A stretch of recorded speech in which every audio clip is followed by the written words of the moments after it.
بسم اللہ الرحمن الرحیم۔ السلام علیکم، میں ہوں تصور شہزاد اور آپ دیکھ رہے ہیں تصور شہزاد آفیشل۔ ناظرین، پاکستان کی کچھ سیاسی صورتحال اور انٹرنیشنل سینیریو میں غزہ اور اسرائیل کا جو تصادم اس وقت حماس اسرائیل تصادم جاری ہے اس کے حوالے سے کچھ گفتگو ہوگی۔ نواز شریف کی آمد کے بعد پاکستان کی سیاست میں ایک ہلچل مچی ہوئی ہے، یہ کیا ہے اور نواز شریف کیا اہداف لے کے آئے ہیں، کیا ڈیل ہوئی ہے، اس کے حوالے سے کچھ گفتگو ہوگی۔ اور غزہ کو کون سپورٹ کر رہا ہے اور کون اسرائیل کی پشت پر کھڑا ہے، اس پر بھی گفتگو ہوگی۔ اگر آپ نے ہمارا چینل سبسکرائب نہیں کیا تو سبسکرائب کر لیجئے، بیل آئیکن کا بٹن دبا دیجئے اور کمنٹ سیکشن میں اپنی رائے سے ہمیں ضرور نوازیے گا۔ ناظرین، سب سے پہلے گفتگو کرتے ہیں میاں نواز شریف کی۔ میاں نواز شریف نے اپنی واپسی کے بعد عدالتوں سے رابطے شروع کر دیے اور عدالت میں پیش ہو گئے۔ اب کہا یہ جا رہا ہے کہ نواز شریف نے عدلیہ کے سامنے سرنڈر کر دیا ہے۔ پاکستان کے میڈیا میں چلنے والی خبروں میں یہی شہ سرخیاں ہیں کہ نواز شریف نے سرنڈر کر دیا ہے، لیکن اگر ہم زمینی حقائق دیکھیں تو یہ سرنڈر نواز شریف نے نہیں کیا، بلکہ ہماری ریاست کے نظام نے نواز شریف کے سامنے سرنڈر کیا ہے۔ یہ وہ زمینی حقیقت ہے جس کا ادراک عوام کو بھی ہے اور اعلیٰ اشرافیہ کو بھی، اعلیٰ اسٹیبلشمنٹ کو بھی اور اعلیٰ اختیاراتی اداروں کو بھی۔ ناظرین، نیب اس حوالے سے نواز شریف کے پیچھے پڑا ہوا تھا، لیکن جب نواز شریف اب واپس آئے ہیں تو نیب نے ایسا یو ٹرن لیا ہے کہ پوری دنیا حیران رہ گئی ہے۔ اب سوشل میڈیا کا دور ہے اور کوئی بھی بات ڈھکی چھپی نہیں رہ سکتی، تو اب عوام اس نیب کے یو ٹرن کو بھی اپنے انداز میں دیکھ رہے ہیں اور اسٹیبلشمنٹ کی خاموشی کو بھی ڈیل سے تعبیر کر رہے ہیں۔ بعض حلقے یہ کہہ رہے ہیں کہ نواز شریف ڈیل کر کے واپس آئے ہیں اور یہ اس ڈیل کا نتیجہ ہے کہ نواز شریف کے خلاف کوئی کارروائی نہیں ہو رہی، ایک مجرم کو پروٹوکول دیا گیا۔ اور ظاہر ہے جب ایک مجرم کے طور پر نواز شریف آئے تھے اس وقت تک تو انہوں نے عدلیہ میں سرنڈر نہیں کیا تھا، اس وقت ان کی سزائیں ختم نہیں ہوئی تھیں، لیکن ان کو پروٹوکول وہی دیا گیا جو کسی وزیر اعظم کا ہوتا ہے۔ تو عوام یہ سوال کر رہے ہیں کہ آخر ایک مجرم کو یہ پروٹوکول کیوں دیا گیا، اور اگر دیا گیا ہے تو اس بات کی دلیل ہے کہ نواز شریف ڈیل کر کے آئے ہیں۔ اب اس ڈیل میں لین اور دین کی بنیاد پر یہ ڈیل ہوتی ہے۔ اب اس ڈیل میں نواز شریف نے اگر کچھ لیا ہے تو پھر دے گا کیا، یہ آنے والا وقت کھل کر بتا دے گا۔ اس حوالے سے میاں نواز شریف کی جو پالیسی ہے، جو ان کا بیانیہ ہے، وہ وہی پرانا ہے۔ اس تقریر میں جو انہوں نے میرا پاکستان جلسے میں کی، وہی ایک سلپ ان کے پاس تھی، وہی پرچی جس پہ دیکھ کر انہوں نے اپنا پورا خطاب کیا، اور سارے جو انہوں نے ایجنڈے میں پوائنٹس دیے وہ سارے کے سارے ویسے تھے جو ایک بچہ سیاستدان پیش کرتا ہے، اور اس میں کوئی ایسی چیز نہیں تھی کہ نواز شریف کی اس تقریر کو ہم منجا ہوا خطاب کہیں یا منجے ہوئے سیاستدان کی تقریر کہیں۔ بہرحال یہ نواز شریف کی اپنی ہے کہ ہو سکتا ہے ان کو پرچی وہی ملی ہو جو انہوں نے وہاں پہ خطاب کر دیا۔ اب انہوں نے سب کو ساتھ لے کر چلنے کی باتیں کی، انہوں نے انتقام نہ لینے کی باتیں کی، اور یہ وہ باتیں تھیں جو یہ سمجھتے تھے نون لیگ کے حلقے کہ اگر ایسی باتیں کی جائیں گی تو ان سے عوامی پذیرائی ملے گی، لیکن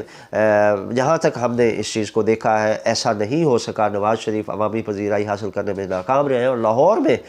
بالخصوص لاہوریے استقبال کے لیے نہیں نکلے۔ پہلے ایسے ہوتا تھا کہ لاہور کی سڑکیں بھری ہوئی ہوتی تھیں، مگر اب مینار پاکستان جلسے میں آنے والی اکثریت جو تھی وہ بیرون شہروں سے آئی تھی۔ پورے ملک سے لوگوں کو یہاں جمع کیا گیا تھا، لیکن لاہور سے لوگوں نے نکلنے سے انکار کیا۔ بہت کم لوگ نکلے اور بہت کم تعداد میں وہ مینار پاکستان پہنچے۔ اب پاکستان کی جو سیاسی صورتحال ہے، اس جو سیاسی بحران ہے، اس میں محمد علی درانی صاحب ایکٹیو ہوئے ہیں، وہ مختلف سیاستدانوں سے رابطے بھی کر رہے ہیں۔ ایسا لگتا ہے کہ محمد علی درانی صاحب ایک نیک نیتی کی بنیاد پر اپنے طور پر وہ کوشش کر رہے ہیں کہ یہ معاملہ حل ہو اور پاکستان کسی طرف چلے، لیکن ظاہر ہے ہر جماعت کے ہر لیڈر کے اپنے مفادات ہوتے ہیں اور وہ ترجیح مفادات کو ہی دیتے ہیں۔ پاکستان کی بدقسمتی یہ رہی ہے کہ ہمارے اکثریت لیڈر ایسے رہے ہیں کہ جو جن کو اپنا مفاد ہوتا ہے وہ پاکستان کا مفاد نہیں سوچتے، پاکستان کا عوام کا مفاد نہیں سوچتے، بلکہ اپنی ذاتی جو ترجیح ہوتی ہے اس پر زیادہ اہمیت دیتے ہیں اس کو۔ اس کے علاوہ ناظرین، حماس کی اگر بات کی جائے تو اس میں ترکی بالخصوص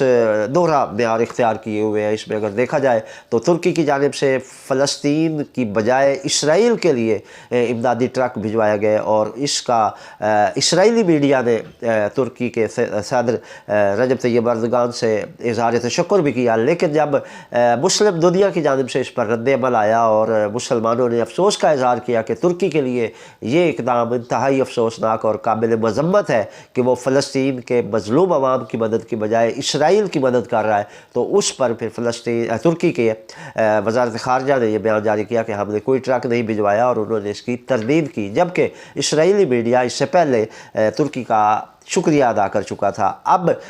ترکی کا یہ موقف کہ ہم نے کوئی ٹرک نہیں بھجوایا کہاں تک درست ہے، یہ آپ خود فیصلہ کر سکتے ہیں۔ اس کے علاوہ کل پارلیمنٹ سے خطاب میں ترک صدر نے حماس کی حمایت کی ہے، اور ان کی اس تحریک کو جو ہے وہ تحریک آزادی کا نام دیا ہے۔ انہوں نے کہا کہ یہ لڑنے والے جنگجو نہیں ہیں بلکہ یہ آزادی کے مجاہد ہیں۔ ظاہر ہے اب جو رد عمل آ رہا تھا مسلم دنیا کی جانب سے ترکی پر کافی دباؤ تھا، جس کو بیلنس کرنے کے لیے رجب طیب اردگان نے یہ بیان دے دیا ہے کہ وہ حماس کی حمایت کرتے ہیں اور اسرائیل سے مطالبہ کرتے ہیں کہ وہ جنگ بندی اور بمباری بند کرے۔ لیکن عالمی برادری کا اس میں جو کردار ہے ناظرین، وہ انتہائی افسوسناک اور تشویشناک ہے۔ عالمی برادری یہ سمجھ رہی ہے کہ اسرائیل جو ہے وہ حق پر ہے، جبکہ پوری دنیا یہ جانتی ہے، پوری دنیا کے لوگ یہ جانتے ہیں کہ اسرائیل نے فلسطین کی زمین پر قبضہ کیا اور اس قبضے کو بڑھاتے بڑھاتے بڑھاتے کہیں کا کہیں پہنچا دیا، اور اب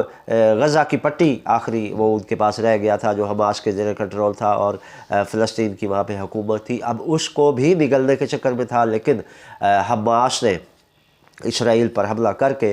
اس معاملے کو روک دیا ہے، اور اب یہ معاملہ اتنا اٹھا ہے کہ ایسا لگ رہا ہے کہ یہ تیسری عالمی جنگ کی جانب جا رہا ہے، کیونکہ روس، ایران اور چائنا اس معاملے میں فلسطین کے ساتھ کھڑے ہیں، جبکہ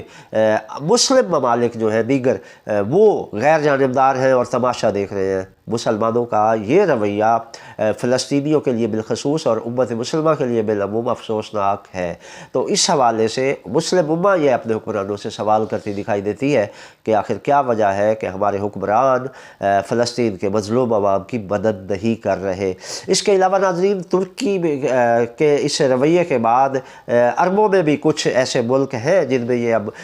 بحث جاری ہے کہ فلسطینیوں کی حمایت کی جائے یا نہ کی جائے، لیکن افسوسناک بات یہ ہے کہ یو اے ای کا کردار اس میں انتہائی منافقانہ ہے، اور کچھ غیر مصدقہ اطلاعات یہ بھی ہیں کہ غزہ پر بمباری کرنے والے طیارے یو اے ای کے مختلف ایئر بیسز سے اڑے تھے، اور جنہوں نے وہاں جا کے بمباری کی اور واپس آئے۔ جہاں تک غزہ کے زمینی راستوں کا تعلق ہے تو وہاں پر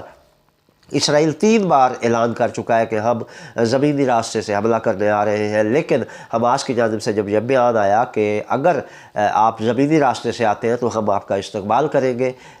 ہم نے بارودی سرنگیں بچھا دی ہیں آپ کے استقبال کے لیے، جب آپ آئیں گے یا تو آپ لاشیں اٹھا کے لے کے جائیں گے یا لنگڑے ہو کر جائیں گے یا ہماری قید میں ہوں گے۔ تو اس بیان کے بعد اسرائیل نے زمینی کارروائی روک دی ہے۔ اب تیسری بار اسرائیلی وزیر اعظم نے دوبارہ ایک بار یہ بیان دیا ہے کہ وہ زمینی کارروائی کرنے جا رہے ہیں، لیکن حماس اس زمینی کارروائی کے حوالے سے مطمئن بیٹھے ہیں۔ وہ یہ سمجھتے ہیں کہ ان کا زمینی راستہ جو ہے وہ محفوظ ہے، اس کی وجہ وہ بارودی سرنگیں ہیں جو حماس نے پورے راستے میں بچھائی ہوئی ہیں، اور اسرائیل اس میں نقصان بھی اٹھا چکا ہے۔ اسرائیل کے قیمتی ترین ٹینک اس کی نظر ہو چکے ہیں۔ دوسری جانب ناظرین، حزب اللہ کا کردار اگر اس معاملے میں دیکھیں تو حسن نصر اللہ خاموش ہے، اور ان کی یہ خاموشی بہت بڑے طوفان کا پیش خیمہ ہے، کیونکہ حزب اللہ نے جس وقت یہ چھوٹی موٹی جھڑپیں تو ہو رہی ہیں حزب اللہ کے ساتھ، لیکن حزب اللہ نے باضابطہ طور پر اس جنگ میں ابھی حصہ نہیں لیا، اور اس حوالے سے اگر حسن نصر اللہ باقاعدہ اس جنگ میں کودنے کا اعلان کرتے ہیں تو یہ اسرائیل کے لیے انتہائی خطرناک ہوگا۔ اب تک 7,000 کے قریب فلسطینی بچے، خواتین اور مرد اس بمباری میں شہید ہو چکے ہیں، اور یہ شہادتوں کا سلسلہ روز بروز بڑھتا جا رہا ہے۔ اس کے علاوہ یہ بھی اطلاعات ہیں کہ اسرائیل نے وہاں فاسفورس بم استعمال کیے ہیں جو جنگی جنگی قوانین کی کھلی خلاف ورزی ہے۔ اس حوالے سے اقوام متحدہ کے سیکرٹری جنرل بھی احتجاج کر چکے ہیں، اور اس احتجاج پر ان کو اسرائیل کی جانب سے شدید ہزیمت کا سامنا بھی کرنا پڑا ہے۔ ظاہر ہے اسرائیل نے کافی لتاڑا ہے انہیں کہ آپ اس طرح کیسے فلسطینیوں کے حق میں بیان دے سکتے ہیں، لیکن زمینی حقائق اور چھوٹے چھوٹے بچوں کی لاشیں پوری عالمی ضمیر سے یہ سوال کرتے ہیں کہ آخر کیا وجہ ہے کہ دنیا ہماری شہادت پر خاموش ہے۔ تو اس حوالے سے اگر ہم پوری دنیا کی بات نہ بھی کریں تو صرف مسلم امہ کے حکمران اگر اپنا کردار ادا کریں تو یہ فلسطین کا مسئلہ حل ہو سکتا ہے، لیکن لگ ایسے رہا ہے کہ یہ جنگ مزید پھیلتی جائے گی اور اسرائیل کے خاتمے پر منتج ہوگی۔ یہ تھی ناظرین اب تک کی اپڈیٹ۔ تصور شہزاد کو اجازت دیجیے، اللہ نگہبان۔